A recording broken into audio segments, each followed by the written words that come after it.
2020, the year that every one of us was forced to slow down. This was a year that many of us felt was unbearable. For me, it seemed like after we lost Kobe Bryant, some sort of portal was open and all hell began to break loose. No, like literally. Well, here I am, a transgender woman, recording artist, and comedian who moved all the way from the Bible Belt, Montgomery, Alabama, now living in Los Angeles, California. I also began to slowly fade away from Christianity and became spiritual between the time I left up to present. 2020 was the year that I knew that I was going to level up in a different kind of way. But on the flip side, I've always dealt with anxiety, PTSD, multiple days of depression, which are all symptoms of something called religious trauma syndrome. I bet you're wondering what that is, huh? Well, after a desire to know why I was waking up with nightmares about family, evil dreams about my family church,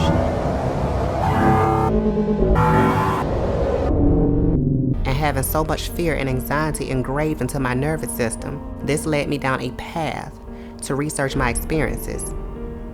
The definition I found for religious trauma syndrome was this. Religious trauma syndrome is the condition experienced by people who are struggling leaving an authoritarian dogmatic religion and coping with the damage of indoctrination. They may be going through a shattering of personally meaningful faith and or breaking away from a controlling community and lifestyle. Religious trauma syndrome is a function of both the chronic abuses of harmful religion and the impact of severing one's connection with one's faith.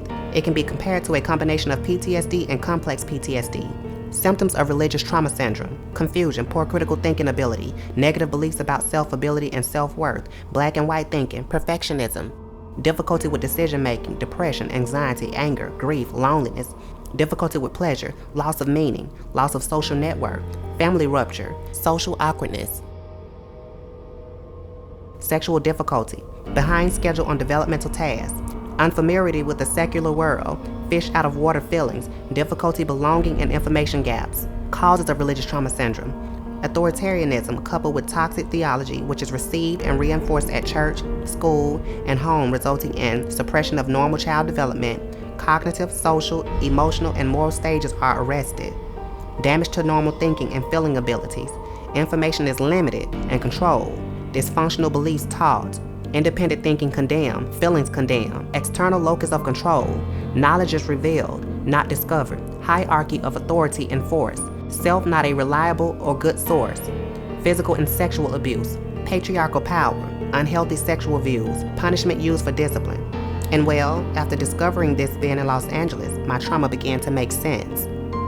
So, as time went on, I started to hear about a virus that came from China called the coronavirus. Now to growing concerns about the deadly coronavirus officially hitting the U.S. Here's what we know. A Washington state resident fell ill after returning from Wuhan, China, where the outbreak began. Officials now say more than 400 people have been sickened and 9 people have died. What the fuck is a coronavirus? What the fuck is that? Girl, I don't know. What is the coronavirus? I don't know. Here we go again. It's goodness, something this is else. Crazy. First Kobe Bryant, now this coronavirus. Like, man, this is too much. Girl, exactly. And it's like they talking about this shit came from China. Like, what? I've never heard of no damn coronavirus. This infection to leave. Screenings now expand. My fucking anxiety is too fucking high for this. My anxiety is too high. My anxiety is too high. I don't know. I don't know. Must do so.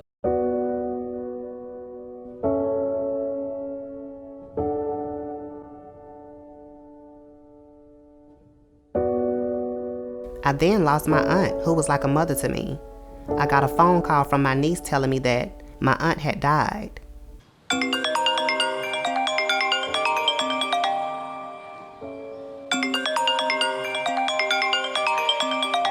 Hey, little fish. What's wrong?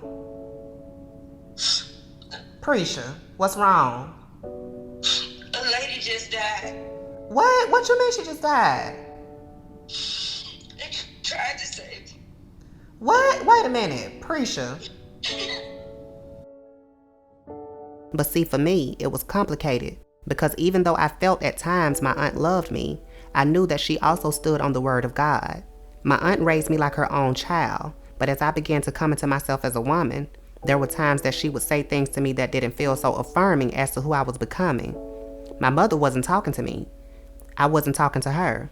We still don't communicate. We stopped calling each other because I know that she doesn't accept me being trans.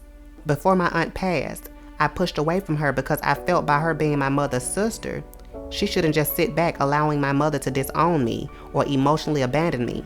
However, I didn't realize that even if she did tell my mother about herself, it wouldn't have meant that my mother would have listened. After my aunt passed, I was already so drained from the grief that I had begun to feel daily from not having certain family members in my corner to support me on my transition journey emotionally. I was living day to day feeling so much grief that once my aunt actually died, I couldn't even cry like I thought I would be able to.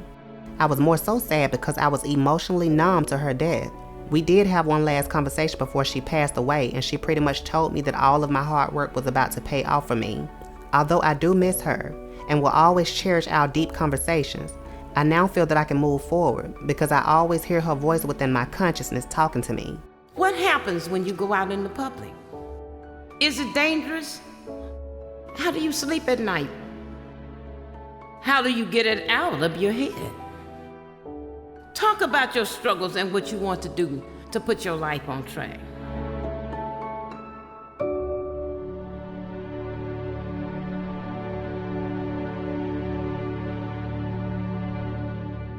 Oh, and I ended up getting into a heated argument with one of my nieces because she felt like I shouldn't have been speaking about my aunt from my perspective and experience on Facebook. First of all, you don't have no right to try to tell me how I need to process my pain. And then you get on Facebook and you see my post and then you make a slick post under your status like I don't know who you're talking to. I know exactly who you're talking to, baby. I'm not crazy. I'm far from crazy. Just because I'm telling my experience about what happened to me and Aunt Lady before she passed, this is my experience. I love her dearly, but I know we have gone through things that y'all will never understand. And then you talking to people behind my back because you got a problem with me telling my story. See, that's what I be talking about. You the same one who got pregnant, and when people was coming for you trying to pass that same shame down, I was right there to defend you. I'm fucking tired of it. I'm fucking tired of it. But we all deal with death in our own way. And my way of moving forward was doing what I've always done. Tell my truth. It don't make me right or wrong. It simply makes me Sunkee.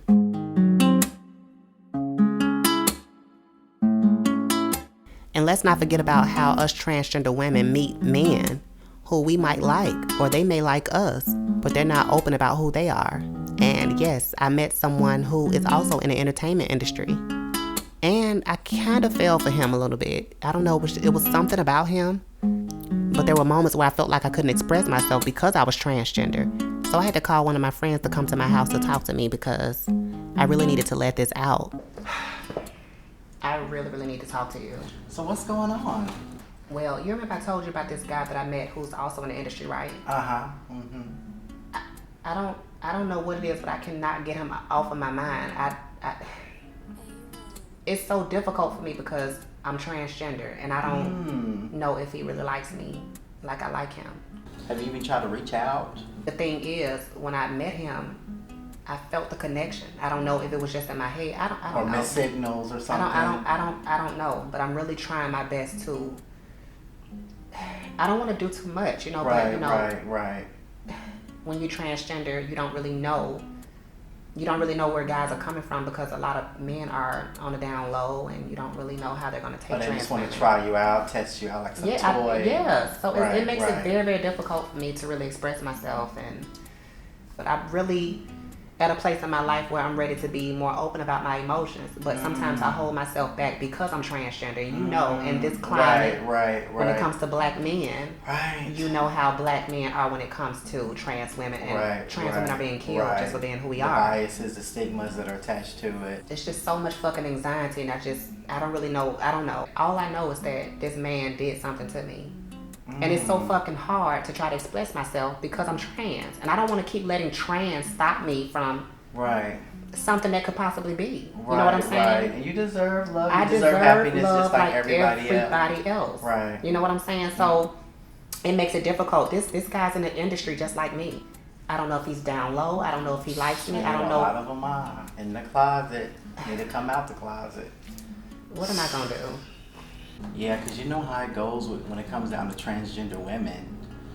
You know how it is. You guys gotta work 10 times harder just to get love, to get respect. You know, and it's sad because you deserve respect, period. Just like everybody else, you're human, you got needs. I know I got needs. All right, slay.